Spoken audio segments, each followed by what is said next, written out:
कहा जाता है प्रधानमंत्री मोदी अपने फैसलों से चौंकाने के लिए जाने जाते हैं। ऐसे समय में जबकि देश में इस वक्त पहलगाम के आतंकी हमले के बाद भारत और पाकिस्तान के बीच युद्ध की चर्चा चल रही थी, अचानक ही आज केंद्रीय कैबिनेट ने एक बड़ा फैसला ले लिया।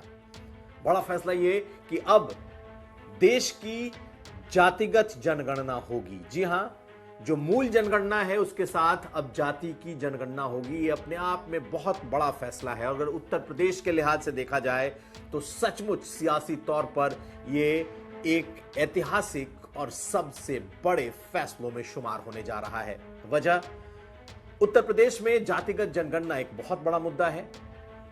राहुल गांधी जो कि उत्तर प्रदेश से सांसद हैं, देश में उन्होंने इसे सबसे बड़ा मुद्दा बनाया।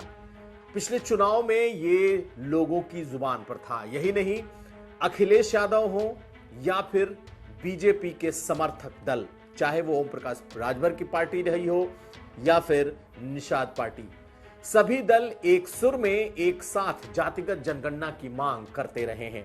और आज ये फैसला केंद्रीय कैबिनेट ने यानी कि मोदी सरकार ने ले लिया है। दरअसल इस फैसले का एक व्यापक असर होगा।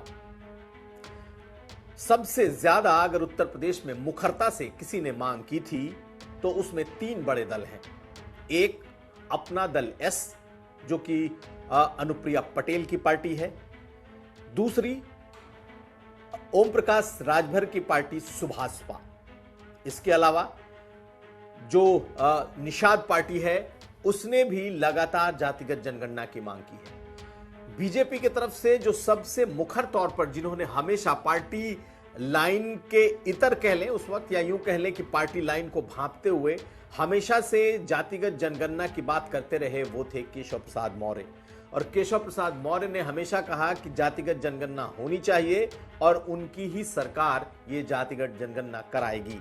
और आखिरकार आज वो दिन आ गया जब कैबिनेट ने ये फैसला ले लिया। लेकिन उत्तर प्रदेश में इसका सियासी असर क्या होगा?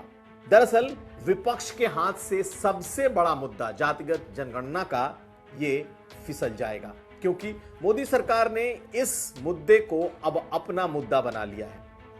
कहने वाले तो ये कह रहे हैं कि सर्जिकल स्ट्राइक पाकिस्तान में संभावित थी और चर्चा पाकिस्तान के सर्जिकल स्ट्राइक की हो रही थी, लेकिन मोदी सरकार ने यह सर्जिकल स्ट्राइक इस जातिगत जनगणना को लेकर कर दी, जो कि सियासत की अब तक की सबसे बड़ी खबर निकल करके आ रही है।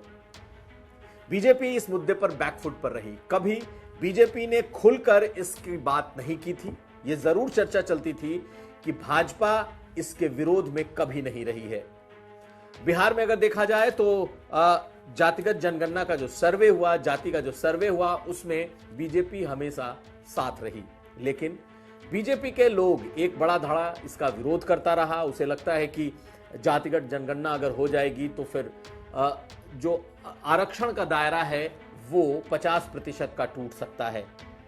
और राहुल गांधी लगातार इसी मुद्दे को उठाते रहे और अब कहते रहे कि जातिगत जनगणना कराने के बाद वो इस बैरियर को तोड़ देंगे। बीजेपी ने अभी तक उस बैरियर को तोड़ने की बात तो नहीं कही, लेकिन अब जातिगत जनगणना के बाद अगला सवाल यही उठेगा।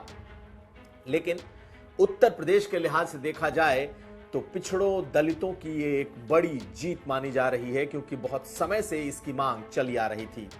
बीजेपी को भी लग रहा था कि इस मुद्दे को अब वो ज्यादा समय तक नहीं टाल सकती, और बीजेपी के कई बड़े नेता इसके वकालत करते दिखते रहे हैं। जैसा कि मैंने बताया कि केशव मौर्य पहले से ही पार्टी लाइन से ऊपर जाकर वो कहते रहे कि उनकी सरकार ही जातिगत जनगणना कराएगी, और वो निजी तौर पर इसके पक्ष में हैं।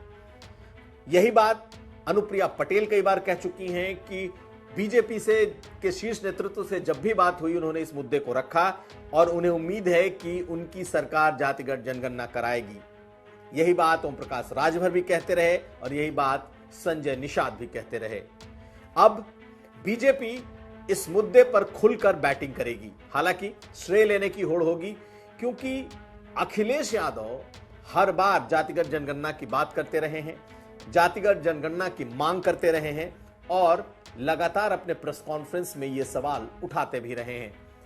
ऐसे में केंद्र सरकार ने मूल जनगणना के साथ जब जातिगत जनगणना को जोड़ दिया है, आज के कैबिनेट में इस फैसले को ले लिया है, तो क्या यह मुद्दा सियासी तौर पर रह पाएगा? मुझे लगता है बीजेपी ने यहां स्कोर करने की कोशिश की है और कहीं ना कहीं इस मुद्दे को एक तरीके से बीजेपी ने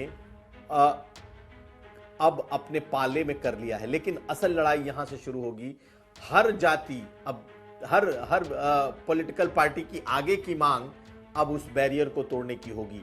निश्चित तौर पर चाहे अब अखिलेश यादव आए सामने, राहुल गांधी आए या विपक्ष का कोई भी नेता आए, अब हर कोई इसका श्रेय लेने की कोशिश करेगा, क्योंकि देश में जिस तरीके का माहौल जातिगत जनगणना को लेकर बना हुआ था, सभी ये कहेंगे कि उनके दबाव की वजह से ही ये जातिगत जनगणना का फैसला कैबिनेट ने लिया है। लेकिन अब बीजेपी के लिए भी चीजें आसान होंगी, इसलिए क्योंकि अभी तक बीजेपी को जिस मुद्दे पर लगातार घेरा जा रहा था, जिस मुद्दे पर बीजेपी बैकफुट पर दिखती थी कि वो कुछ बोल नहीं पाती थी, आज के इस फैसले के बाद अब बीजेपी के नेता भी खुलकर ये बातें करेंगे। वैसे जातिगत जनगणना या जातिगत सर्वे का कई अगर देखें तो उदाहरण पहले आ चुका है। बिहार में जातिगत सर्वे हुआ और उस आधार पर बकायदा आरक्षण के दायरे को बढ़ाया गया। अब देखना यह है कि इस जातिगत जनगणना के फैसले के बाद असर क्या होता है।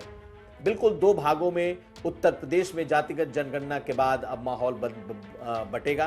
बीजेपी इसका श्रेय लेगी, जबकि कांग्रेस और समाजवादी पार्टी इसे अपने खाते में श्रेय को जोड़ेगी।